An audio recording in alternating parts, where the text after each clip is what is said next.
Competitive গুরুকুলে তোমাদের সকলকে আবারও স্বাগত জানাই। তোমরা জানো যে আমাদের এই ফেসবুক পেজে বিভিন্ন ধরনের পিওয়াইকিউ সলিউশন শুরু হয়ে গেছে।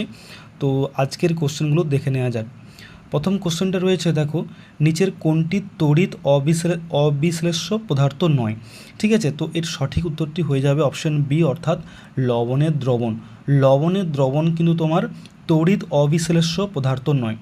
এবার তোমাদেরকে বলা যাক যে তড়িৎ অবিশ্লেষ্য পদার্থটি কী। অ্যাকচুয়ালি যে সমস্ত পদার্থ তোমার গলিত বা জলে দ্রবীভূত অবস্থায় আয়নে বিশ্লিষ্ট হয় না এবং তড়িৎ পরিবহন করতে পারে না, তাদেরকে কিন্তু বলা হয় তড়িৎ অবিশ্লেষ্য পদার্থ। ঠিক আছে, যেমন ধরো গ্লিসারিন, চিনির দ্রবণ, পেট্রোল, তারপর তোমার অ্যালকোহল, বেনজিন, এগুলো কিন্তু তোমার তড়িৎ অবিশ্লেষ্য পদার্থ।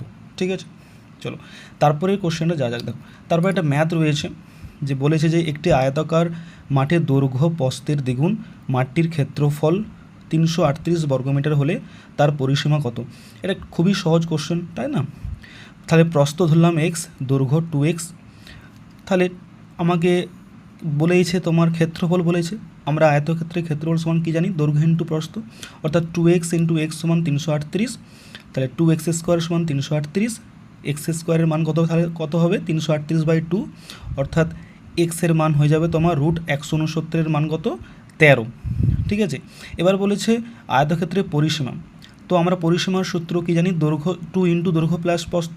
তাহলে মানটা আমরা জাস্ট পুট করে দিই, 2 ইন্টু এক্সের মান 13 পেয়েছি, অর্থাৎ প্রস্থ 13, দৈর্ঘ্য হচ্ছে 13 দুগুণে 26, অর্থাৎ 2 ইন্টু 39, অর্থাৎ 39 দুগুণে 78, অর্থাৎ 78 আমাদের অ্যান্সার।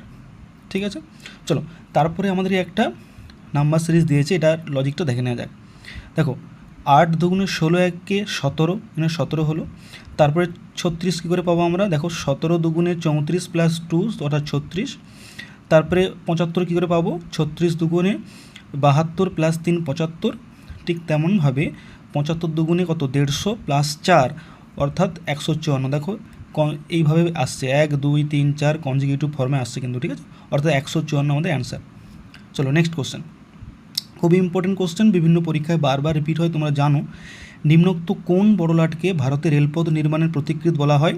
তোমরা সবাই জানো যে লর্ড ডালহৌসিকে ভারতের রেলপথের জনক বলা হয়, তাই তো?